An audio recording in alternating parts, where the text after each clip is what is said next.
Gary DePaul with Unlabeled Leadership. Welcome to episode 39. Elaine Jacques will always defend you. Here's a shout out to listeners from Riga, Latvia, and the Port of Spain in Trinidad and Tobago. With that, let's get started.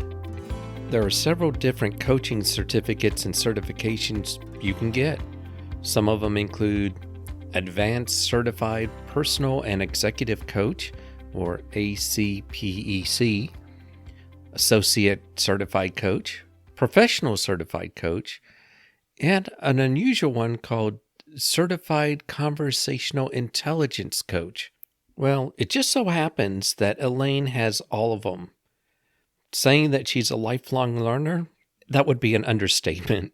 What it does say about her is that much of her coaching is founded on evidence-based research, such as in neuroscience, emotional intelligence, appreciative inquiry, positive psychology, mindfulness, and strengths, just to name a few. Oh, by the way, there's something that you won't learn from her LinkedIn profile, and that is she knows technical writing and editing. On occasion, she's reviewed some of my writing. I can safely say if you need coaching or technical editing, Elaine's your person. Part 1. Taking credit is insufficient. In my book, 9 Practices of 21st Century Leadership, I list 26 leadership beliefs that's derived from various leadership books. One of these beliefs is this: allowing teams to make mistakes enables them to be open with their mistakes and learn from the experience. Elaine shares with us a similar belief that has become one of her guiding principles. Here's Elaine. The thing that I would love to tell you about that has made an impact on my life was a professor in my bachelor's program said to us, you cannot take credit for what you do right unless you take responsibility for what you do wrong.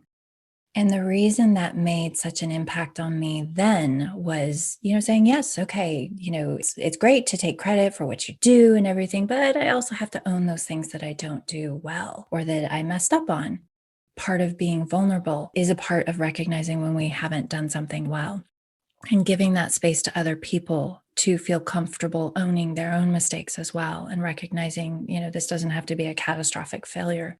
The thing that it has touched my life going forward with is also recognizing there are times when we're really, really hard on ourselves and we're not as good at recognizing about the things that we've done well. And so flipping that around also and saying, yes, I'm taking all sorts of responsibility for all these things that I've done and oh my goodness and all of that, but also saying, okay, not 100% a failure.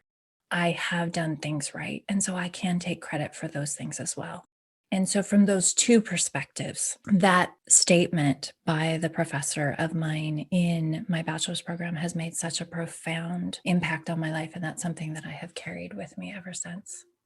It's so important to do that. And if you're in a position where you're trying to practice leadership, there's a belief about putting others first. That's sort of like the principle, but the belief is giving credit for accomplishments to others is more important than taking credit. Yes, absolutely. And I love that. And that is something that I think is so helpful that for us as team members or as leaders to do for those around us is for them to recognize that it feels pretty good to be able to have credit for things that they've done right. And how about I share that as well, because that feels good as well. Yeah, definitely.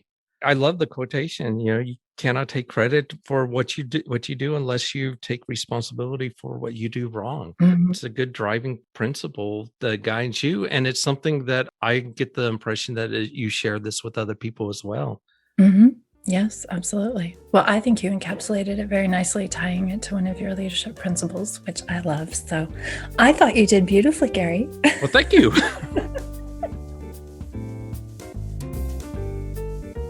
Part 2. Inspiring others to be at their best. There are several ways you can inspire people. You can give a captivating speech, or it could be as simple as just modeling certain behaviors. But oftentimes it's a combination of that and what you say to people and how you treat people. Elaine shares a story about how someone she reported to inspired her. Here's Elaine now. The leadership example that I would love to give you is one of my favorite bosses. And I'm going to give a shout out to Cheryl Joy.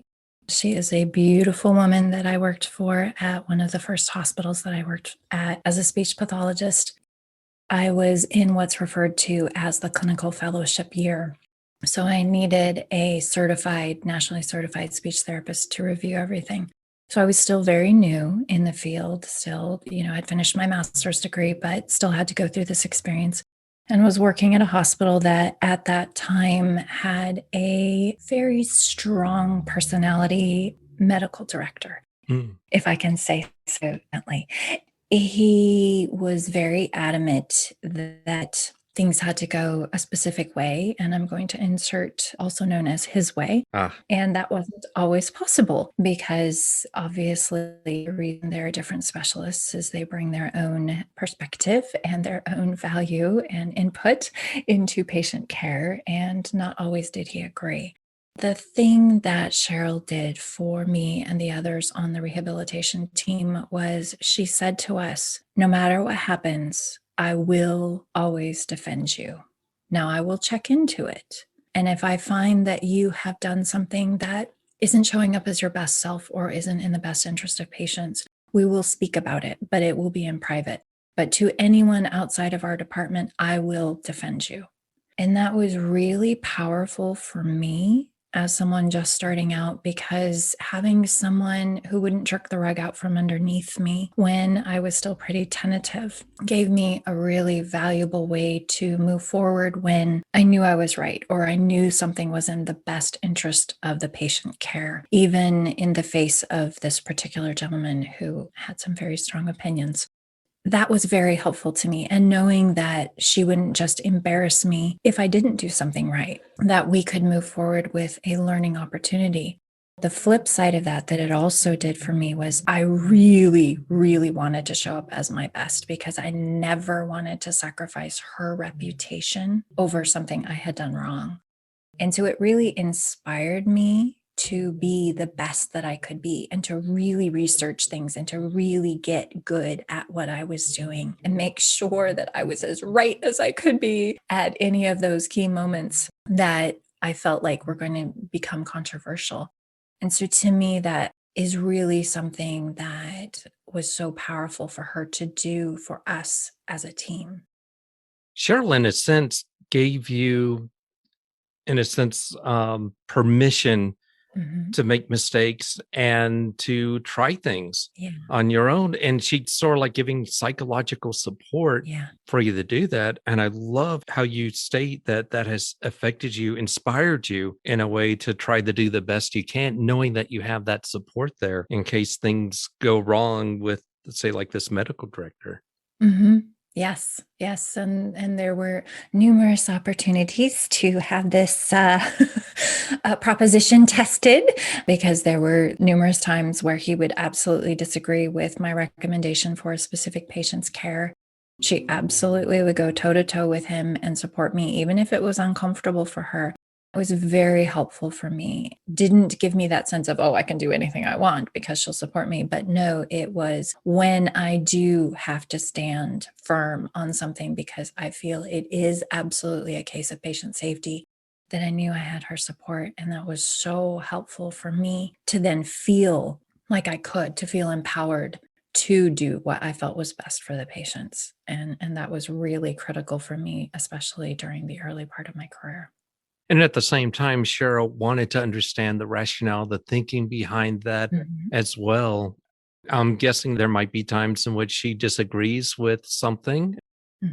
You work through it. I love the fact that she does give you this support, which enables you to try your best and be inspired to do that. Yeah, absolutely. And I loved the opportunities, in private to discuss, well, this is the reason why I did that, and have her say, well, How about this perspective? Or if the situation comes up again, maybe consider this alternative way of handling the situation. So it was a great learning opportunity for me as well, to know that I had that safe space to be able to access her as a resource about real life situations, not just, hey, what do you think I should do if this ever comes up? No, this thing came up and it was very distressing to me. And Yeah. how can I handle it differently? And that was something that I really felt she was investing in my growth as well, but doing it in a very safe, respectful, and empowering way. And I've even seen and personally experienced recently where I would say something to a client, my business partner would be listening instead of saying something to me right then and there in front of the client. Afterwards, he talked to me and said, by the way, you could have said this, and really repositioned what was going on. Just having that person there, you're not going to be embarrassed. Mm. You're going to have that support and you can make corrective actions afterwards. Absolutely. And it's a beautiful way to learn and grow, which I think is a wonderful goal for all of us to have. None of us know everything, and there's always benefit in hearing others' perspectives. And it was really, really wonderful, and it's something that I've carried with me ever since. Part 3, asking questions can build trust. In corporate America, there's a lot of talk about building trust and a lot of focus on trust. Trust this, gotta build trust. We need people that trust us. We need our people that trust us. Instead of focusing on trust, they should focus on the right behaviors, doing the right thing. And sometimes it's just asking the right questions. It's in this area, asking questions, that Elaine offers some advice. And I think this advice leads to building trust. Again, here's Elaine. The one thing that I really enjoy sharing with leaders and with team members that I have really found valuable for myself as well is to ask 2 questions and to set up a regular time when these questions are asked in between team members or in between a leader and their team, is to say, what is one thing I'm doing right? And what is one thing that I can improve upon? A confident leader will be willing to have that be asked both directions. Yeah, definitely. If you're not ready for that, then have it be from your team member to you to ask you what is one thing that they are doing well and what is one thing that they can do to improve.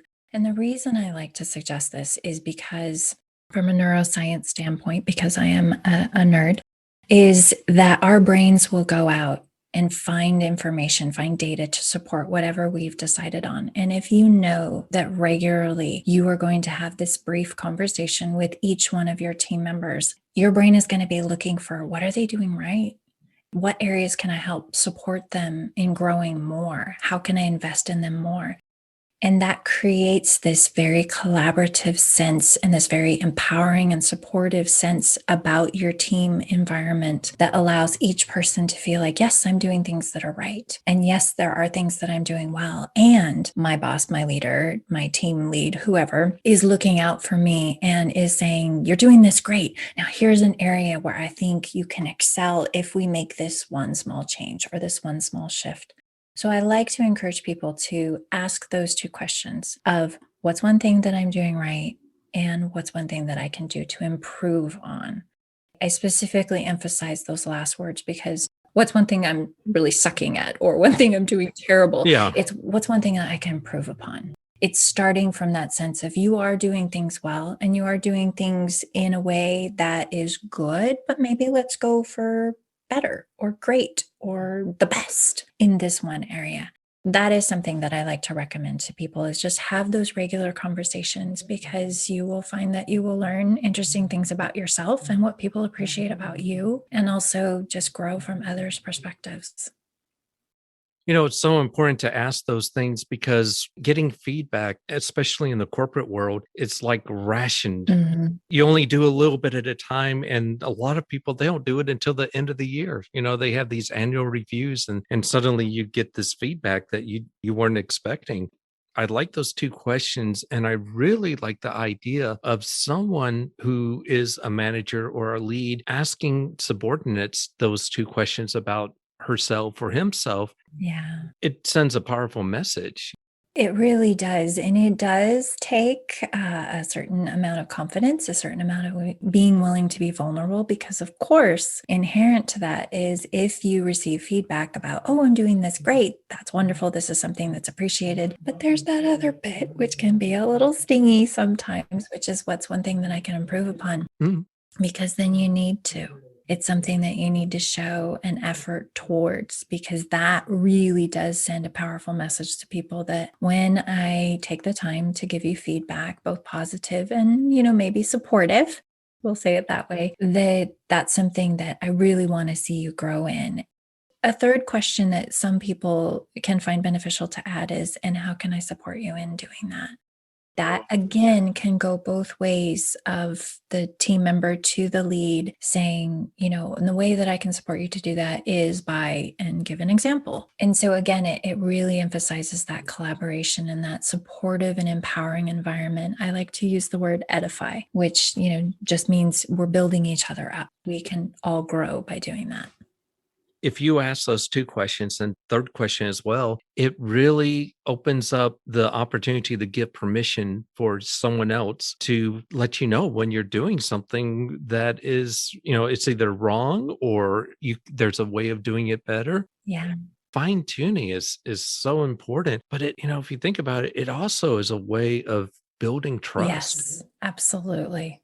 Absolutely. And a sense of accountability and feeling valued and appreciated, and also feeling like others are invested in your growth as well and will support you along the way. Yeah, that's a really good point. I like the feeling valued.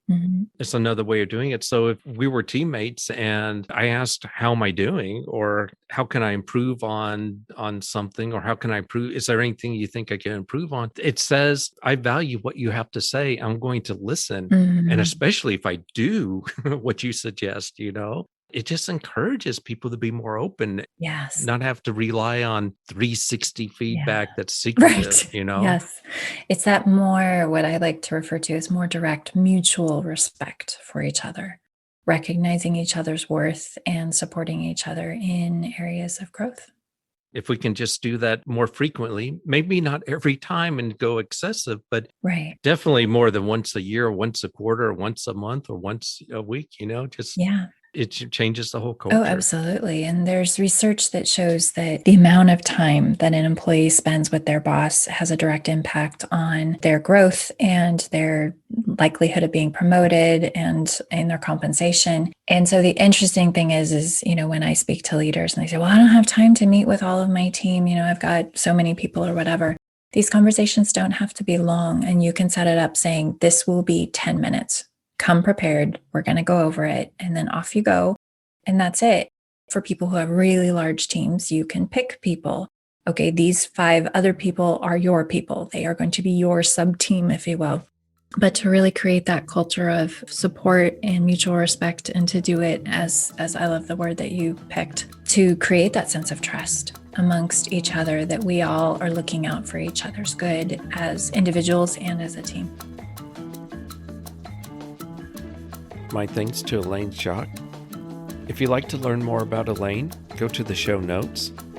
And if you have a question or comment, go to unlabelleadership.com and click the message icon.